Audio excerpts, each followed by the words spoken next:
Moving to Willowbrook Heights felt like stepping into a postcard. Every lawn was perfectly manicured. Every driveway was spotless. Every mailbox matched the exact same shade of forest green that the HOA handbook required. My daughter Emma and I had been searching for the perfect place to call home for months. After the divorce, I needed somewhere safe and quiet where Emma could thrive despite her cerebral palsy. Willowbrook Heights seemed like the answer to our prayers. The real estate agent walked us through the neighborhood on a sunny Tuesday morning. She pointed out the community pool, the walking trails, and the playground that had been recently updated with accessibility features. Emma's eyes lit up when she saw the ramps and the special swings designed for children with mobility challenges. "This looks perfect, Daddy," Emma said, gripping her walker with determination as we explored our potential new street. I felt a surge of hope. After years of fighting for Emma's needs in schools, hospitals, and public spaces, maybe we had finally found a place where she could just be a kid. The HOA bylaws were strict, but they seemed reasonable. Keep your grass cut. Paint your house approved colors. Park only in designated areas. I could handle rules. Rules meant order. Rules meant predictability. As someone who spent my days navigating the complex world of state legal proceedings, I appreciated structure and clear expectations. What I did not realize was that some people use rules as weapons. We moved in on a Saturday in early spring. The neighbors seemed friendly enough. A few waved from their driveways as the moving truck unloaded our furniture. An elderly couple from across the street brought over a plate of cookies and welcomed us to the neighborhood. I worked carefully to make our new home perfect for Emma's needs. I installed a ramp leading to our front door, ensuring it met all ADA compliance standards. I modified the landscaping to create wider pathways for her walker. I even painted the house trim in the exact shade of cream specified in the HOA color guidelines. Every modification was necessary for Emma's safety and independence. Every change was carefully researched and professionally installed. I kept detailed records of permits and approvals, knowing that documentation would be important in our new community. My work kept me busy during those first few weeks.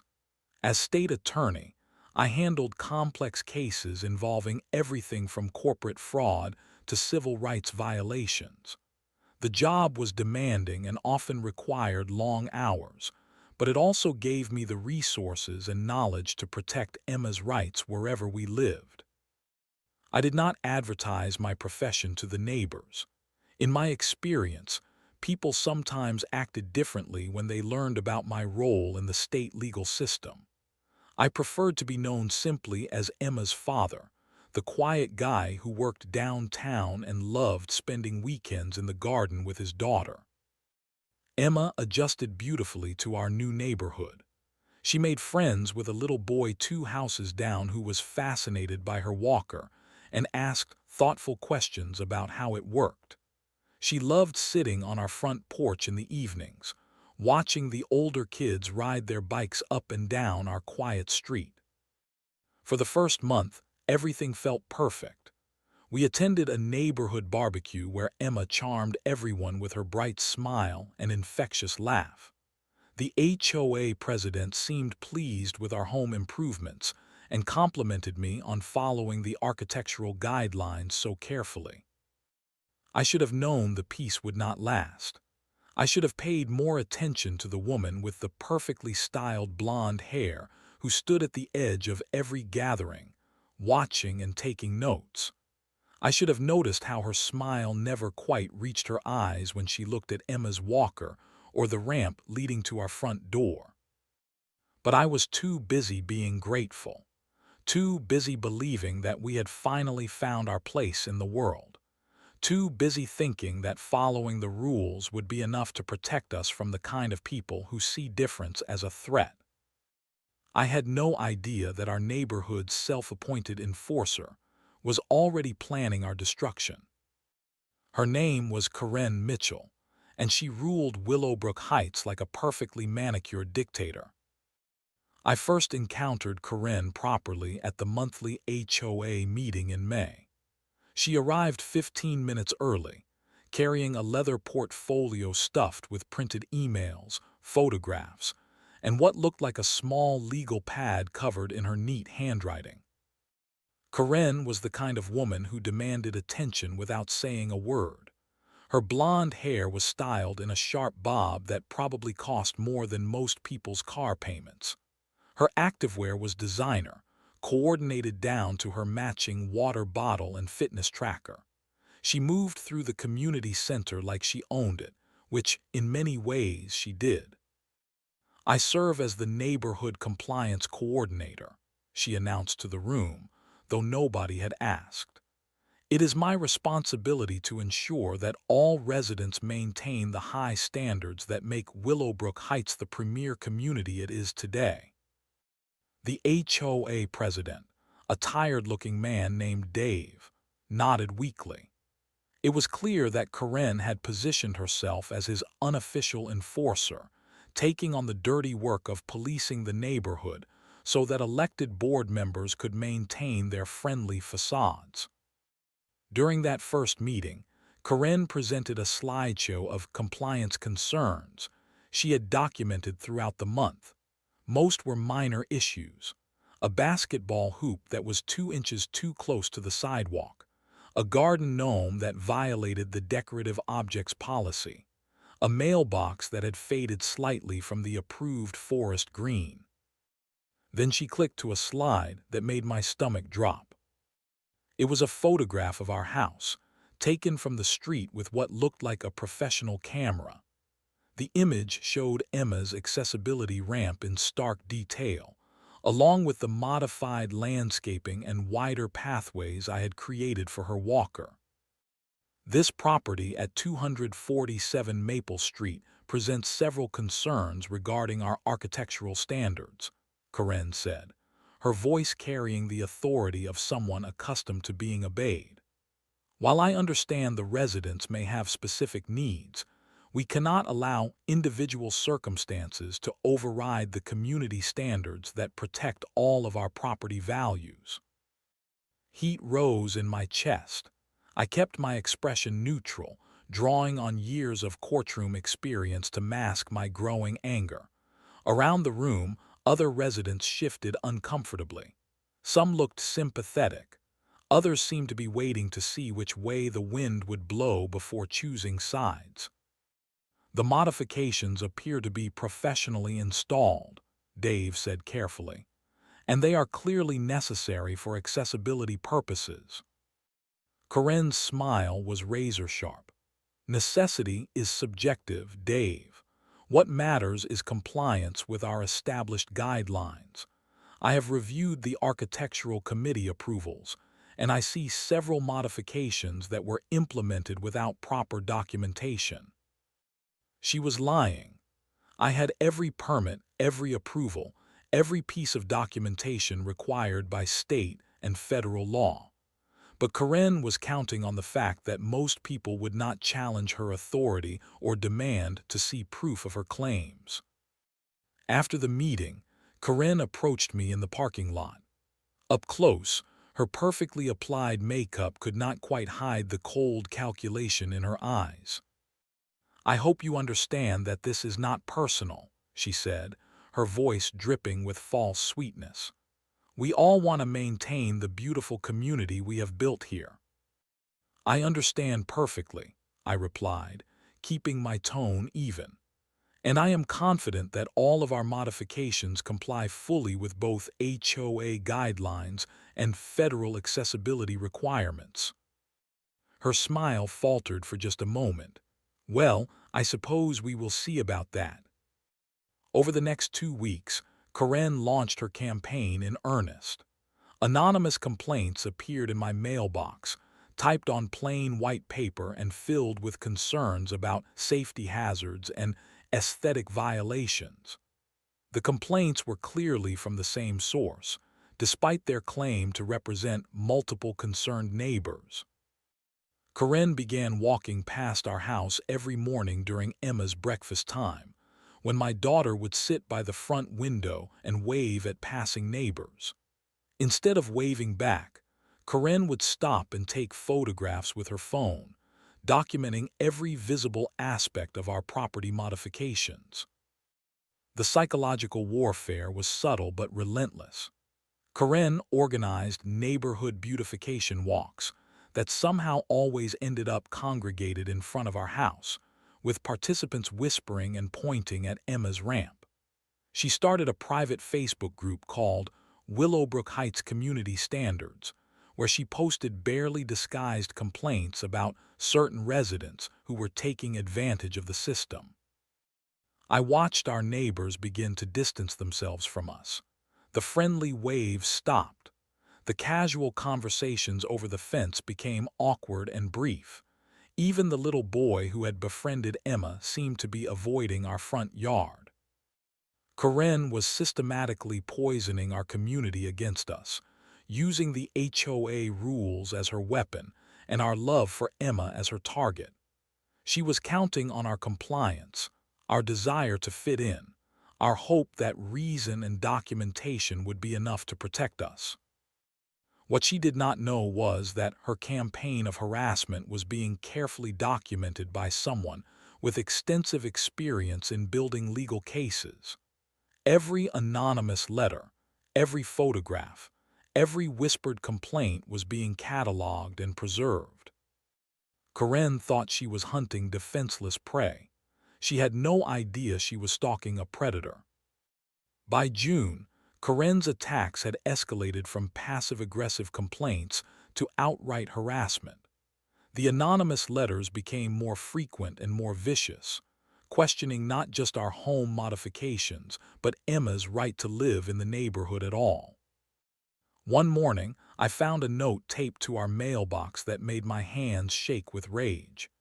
Disabled children belong in special facilities, not in family neighborhoods where they disrupt the peace and lower property values. Emma was starting to notice the hostile atmosphere. My bright, cheerful 8-year-old began asking why people stopped talking when we walked by, why the other kids at the playground seemed to avoid her, why that blonde lady was always taking pictures of our house. "Did I do something wrong, Daddy?" Emma asked one evening as we sat on our front porch.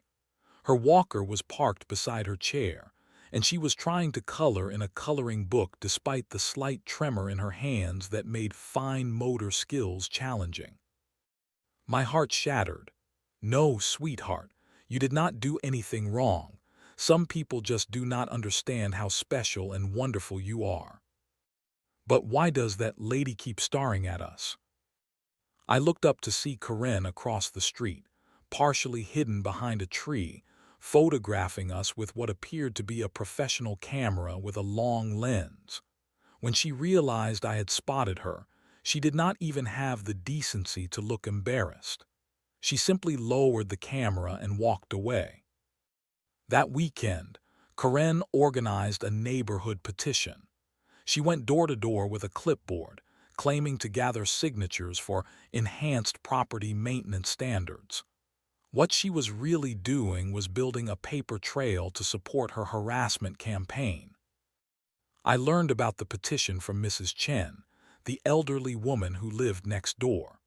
She knocked on my door Sunday morning, looking upset and carrying a plate of homemade dumplings. "I wanted you to know what that woman is doing," Mrs. Chen said, her voice trembling with indignation. "She came to my house yesterday asking me to sign some paper about your family. She said terrible things about Emma. Terrible, cruel things." Mrs. Chen handed me a copy of the petition that Karen had left behind. The document was carefully worded to avoid explicit discrimination, but its intent was clear. It called for stricter enforcement of architectural standards and protection of community character against elements that negatively impact neighborhood harmony. I told her I would not sign such a hateful thing, Mrs. Chen continued. Emma is a sweet child. You are a good father. That woman has a black heart. I hugged Mrs. Chen, grateful to know we still had at least one ally. But her visit also confirmed my worst fears about how far Karen was willing to take her campaign. The harassment began targeting Emma's medical equipment directly. Someone scattered nails along the path where Emma used her walker, forcing me to carefully inspect our yard every morning before letting her outside. The lock on our gate was tampered with repeatedly, creating a safety hazard when Emma needed to access our backyard independently. Karen began filing formal complaints with the city, claiming our accessibility ramp was a public safety hazard that blocked sidewalk access. The complaints were baseless and easily disproven, but they required hours of my time to address and created an official paper trail that Karen could reference in future harassment. She also started showing up at community events with printed materials about property value protection and maintaining neighborhood standards. At the 4th of July block party, Karen distributed flyers that did not mention Emma by name but made thinly veiled references to accommodations that go too far and special needs that become everyone's burden. I watched Emma's confusion turn to hurt as other children began avoiding her at these events. Parents who had previously been friendly started steering their kids away from Emma's walker, as if cerebral palsy was contagious. The community that had once welcomed us was slowly being poisoned against my daughter. The breaking point came when Karen began following Emma and me during our evening walks around the neighborhood. She would stay about 50 feet behind us, taking photographs and making notes on her ever-present legal pad. When Emma struggled with curbs or needed to rest, Karen would document these moments as if they were evidence of some wrongdoing. "Daddy, why is that lady following us?" Emma asked during one of these stalking episodes. I stopped walking and turned to face Karen directly. "Ma'am, you need to stop following my daughter and me." Karen's response was delivered with the kind of cold confidence that comes from believing you hold all the power. "This is a public street. I have every right to walk wherever I choose. Perhaps if you taught your child to move faster, she would not be such an obstruction to normal pedestrian traffic." The words hung in the air like poison. Emma's face crumpled with confusion and hurt. Other neighbors who had witnessed the exchange looked away, unwilling to get involved but clearly uncomfortable with what they had heard. That night, after Emma was asleep, I sat in my home office reviewing the documentation I had been carefully maintaining. Photographs of the harassment, copies of the anonymous letters, witness statements from Mrs. Chen and the few other neighbors who had been willing to speak up. Karen thought she was dealing with just another powerless parent who would eventually give up and move away.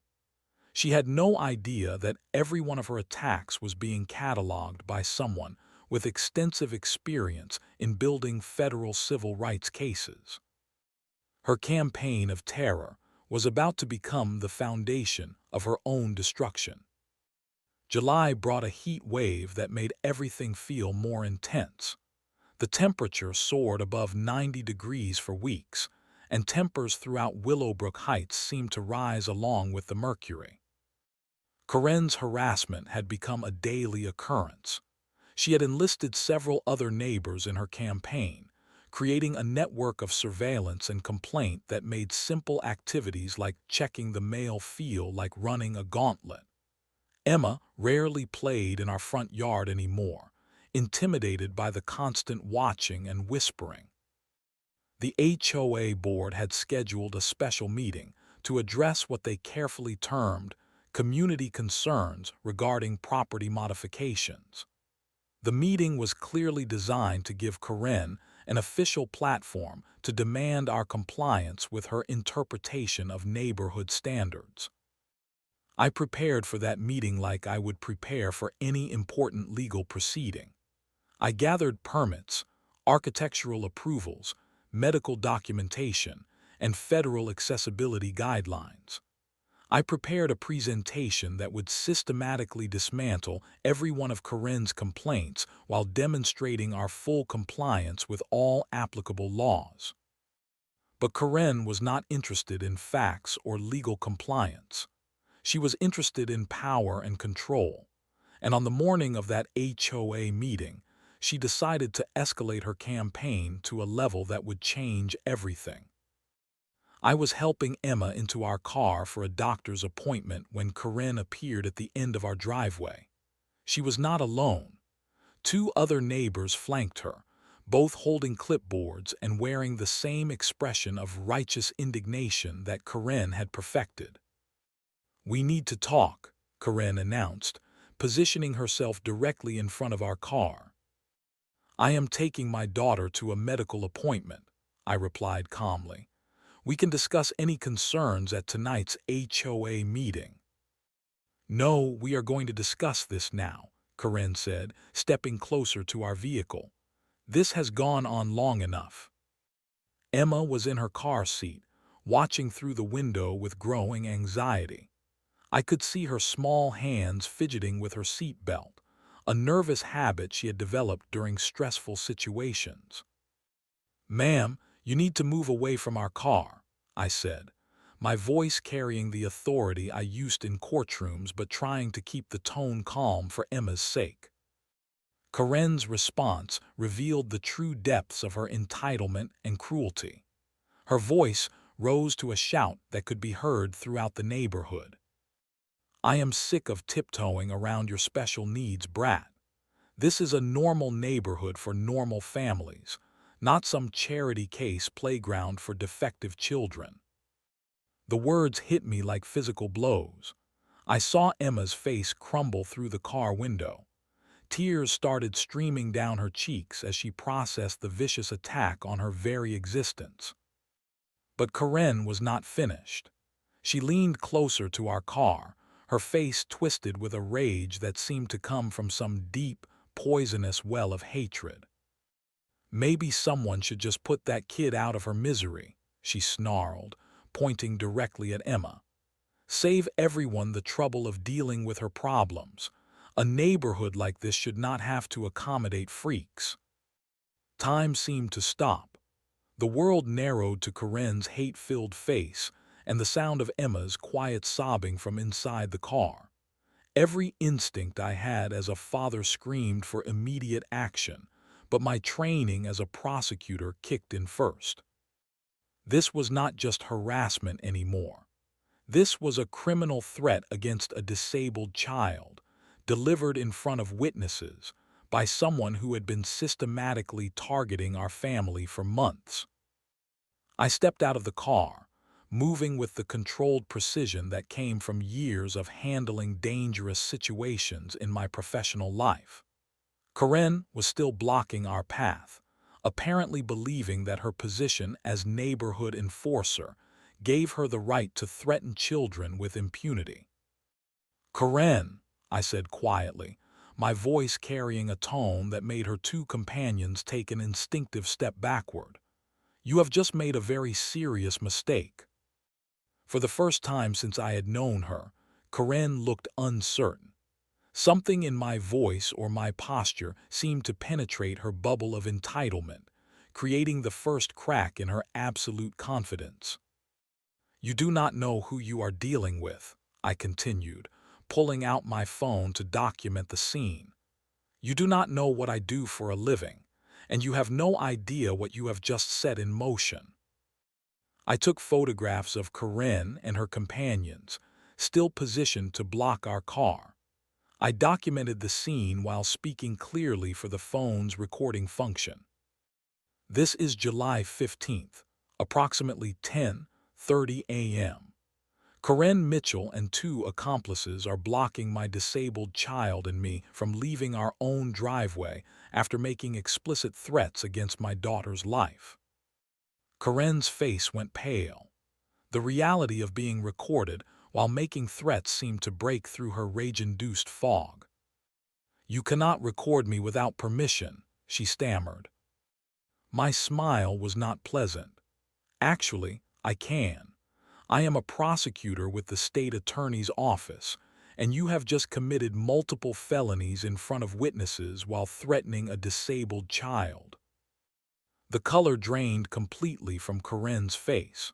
Her two companions were already backing away, suddenly desperate to distance themselves from what they now realized was a catastrophic situation. "You are under investigation for harassment, intimidation, disability discrimination, and now criminal threats," I continued, my prosecutor voice cutting through the summer air like a blade. "Every letter you sent, every photograph you took, every threat you made has been documented and will be presented to a grand jury." Karen's mouth opened and closed soundlessly. The neighborhood queen who had terrorized us for months was finally speechless, confronted with the reality that her victim was not helpless at all. Emma's crying had stopped. Through the car window, I could see her watching with wide eyes as her father transformed from the quiet man she knew into something far more formidable. "Move away from our car," I commanded. "Now." Karen stumbled backward, her perfect composure finally shattered by the realization that she had just threatened the child of a state prosecutor while being recorded. But this was only the beginning. Karen's moment of truth was about to become a masterclass in the consequences of targeting the wrong family. The transformation in my demeanor was immediate and absolute. The quiet, accommodating neighbor Karen had been terrorizing vanished, replaced by the state prosecutor who had spent 15 years dismantling criminal enterprises and civil rights violations. "Let me explain exactly what you have done," I said, my voice carrying the cold authority of someone accustomed to delivering life-changing verdicts. "You have engaged in a systematic campaign of harassment against a disabled child, documented through months of written threats, photographic surveillance, and witness testimony." Karen stood frozen in our driveway, her face cycling through expressions of shock, denial, and growing terror as the full scope of her legal jeopardy became clear. "Under federal law, specifically the Americans with Disabilities Act and the Fair Housing Act, you have committed multiple felonies by targeting our family based on Emma's disability," I continued, pulling out my official credentials to remove any doubt about my authority. "Each threatening letter carries a penalty of up to 2 years in prison. Each act of intimidation adds additional charges." The two neighbors who had accompanied Karen were already retreating toward the street, desperate to escape association with what was rapidly becoming a federal case. But I was not finished with my legal education session. "Your threat against Emma's life, delivered in front of witnesses and recorded on multiple devices, constitutes criminal threatening under state law and disability-based intimidation under federal statute. The combined penalties could result in 15 to 20 years in federal prison." Karen's legs seemed to give out. She grabbed onto our mailbox for support, the same mailbox where she had left so many anonymous threatening letters over the past months. I did not mean," she stammered, but I cut her off with the kind of prosecutorial precision that had made me effective in courtrooms across the state. "Intent is not required for most of these charges," I explained. "What matters is the pattern of behavior, the targeting of a protected class, and the documented impact on the victim. You have provided overwhelming evidence of all 3 elements." I pulled out my phone and began making calls, speaking with the calm efficiency of someone orchestrating a complex legal operation. Karen watched in horror as I contacted the FBI's Civil Rights Division, the State Police Hate Crimes Unit, and the District Attorney's Office for our county. "This is State Attorney Johnson," I said into the phone, using my official title for the first time in our neighborhood. "I need to report a federal civil rights violation involving threats against a disabled child. The perpetrator is standing in front of me right now, and I have months of documented evidence." Each phone call drove home the reality of Karen's situation. This was not a neighborhood dispute that could be resolved through HOA meetings or community mediation. This was a federal criminal case that would involve multiple law enforcement agencies and carry consequences that would follow Karen for the rest of her life. Within 30 minutes, 2 FBI agents and a state police detective arrived at our address. Karen watched in disbelief as federal law enforcement officers photographed the scene, interviewed witnesses, and began collecting evidence from her own home across the street. "Ma'am, you need to understand the seriousness of these allegations," Agent Rodriguez explained to Karen as she sat on our front steps, no longer the commanding presence who had terrorized our neighborhood.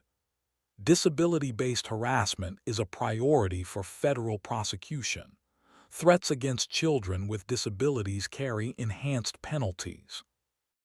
The investigation moved with the kind of efficiency that comes from having overwhelming evidence and cooperative witnesses.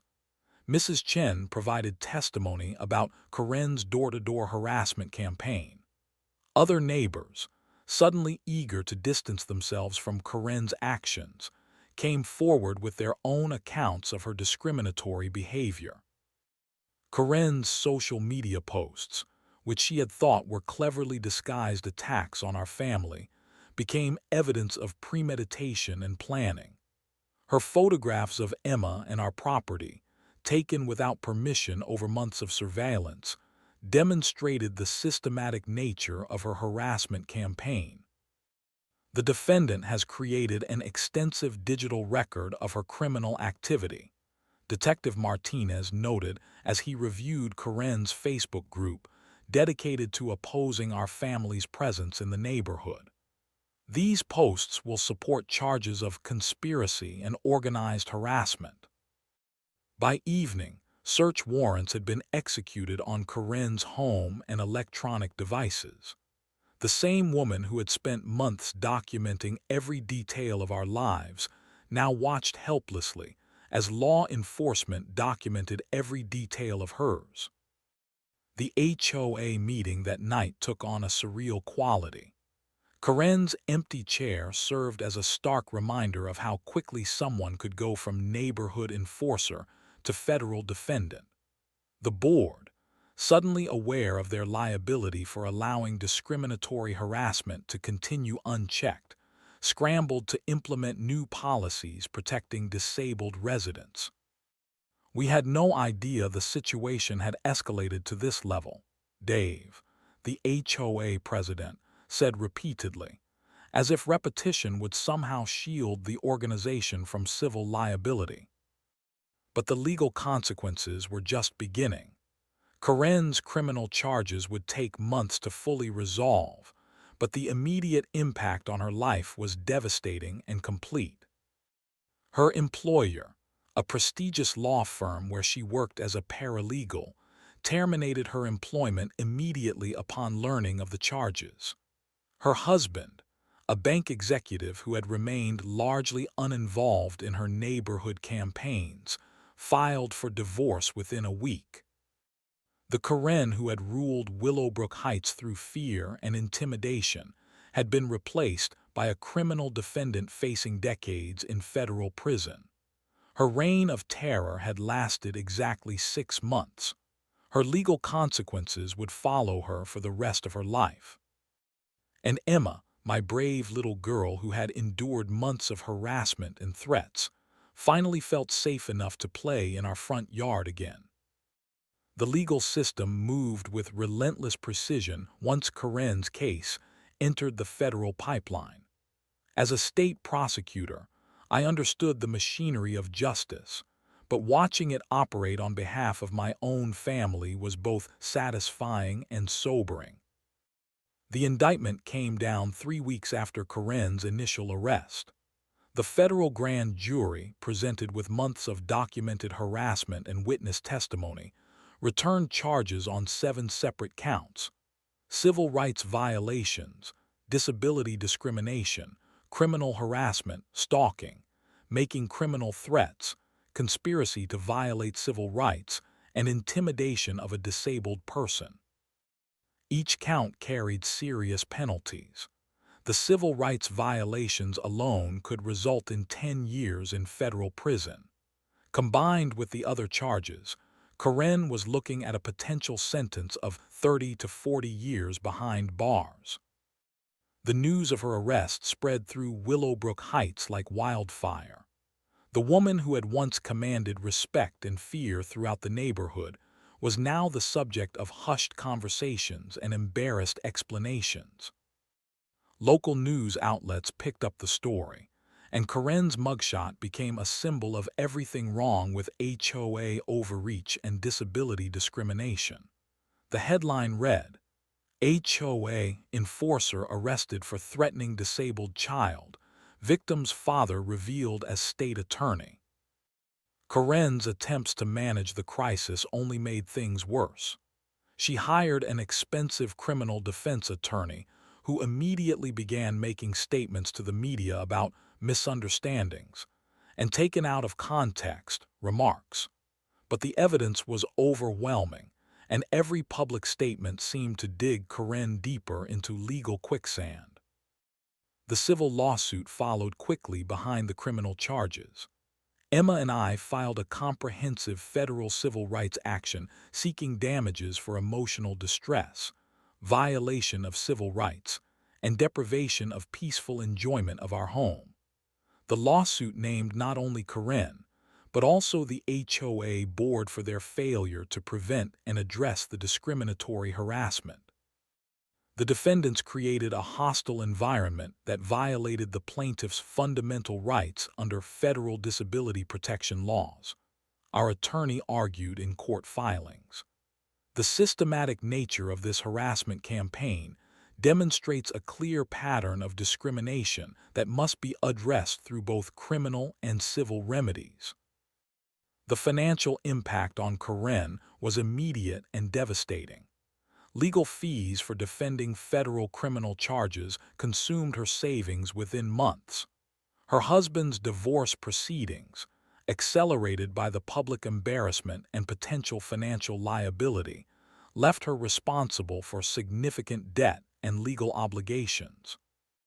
The HOA, desperate to avoid a prolonged legal battle and massive damage award, settled the civil case for a substantial sum that included funding for accessibility improvements throughout the neighborhood. The settlement also required implementation of comprehensive anti-discrimination policies and mandatory training for all board members. Karen's criminal trial began in federal court 6 months after her arrest. The prosecution presented a methodical case built on the mountain of evidence Karen herself had created through her harassment campaign. Her anonymous letters, presented chronologically, showed a clear escalation from property complaints to personal attacks to threats of violence. Her photographs of Emma, taken without permission over months of surveillance, demonstrated the obsessive nature of her targeting. Witness testimony painted a picture of a woman who had used her position in the community to orchestrate a campaign of terror against a disabled child and her father. Mrs. Chen's emotional testimony about Karen's door-to-door harassment campaign was particularly damaging. "She said terrible things about that sweet little girl," Mrs. Chen testified, her voice shaking with emotion. "She wanted everyone to sign papers to force them out of the neighborhood. When I refused, she said I was betraying the community by supporting people who did not belong." The defense attorney's strategy of portraying Karen as a concerned neighbor who had been misunderstood collapsed under the weight of recorded evidence. The audio recording of Karen's threats against Emma, played in open court, left no room for alternative interpretation. Maybe someone should just put that kid out of her misery. Karen's voice echoed through the federal courthouse, her words preserved forever in the official record of her conviction. The jury deliberated for less than 4 hours before returning guilty verdicts on all counts. Karen's face remained impassive as the verdicts were read, but I could see her hands shaking as the reality of her situation finally penetrated her denial. Judge Matthews sentenced Karen to 18 years in federal prison, followed by 5 years of supervised probation. The sentence was enhanced due to the targeting of a disabled child and the systematic nature of the harassment campaign. The defendant's actions represent a profound failure of basic human decency, Judge Matthews said during sentencing. The systematic targeting of a disabled child and her family violates not only federal law but the fundamental values of our society. This sentence reflects the seriousness of civil rights violations and serves as a deterrent to others who might consider similar conduct.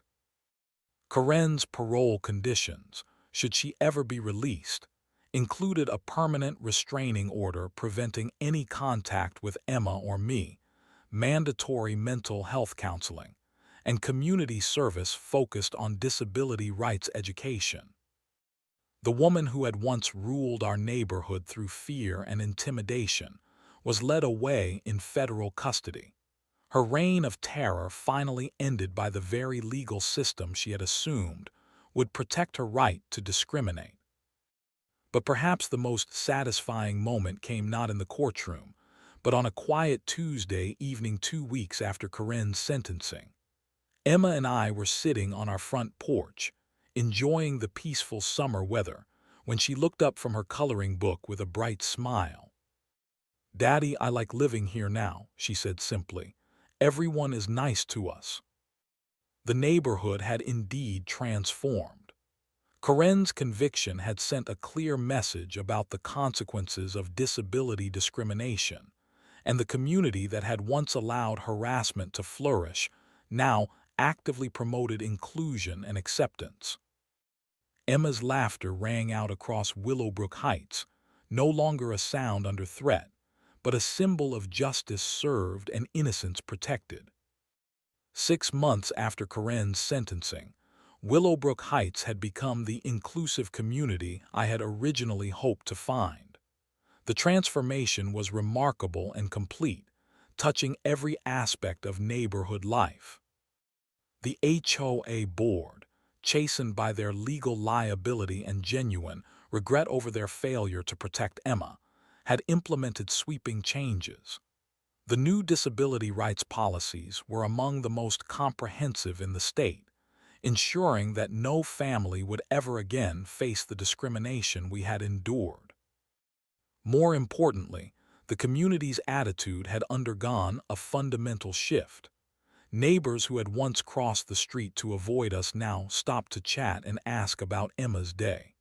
Children who had been taught to fear difference now played eagerly with Emma, fascinated by her walker and proud to help when she needed assistance. Mrs. Chen had become something of a neighborhood hero, celebrated for her courage in standing up to Karen when others remained silent.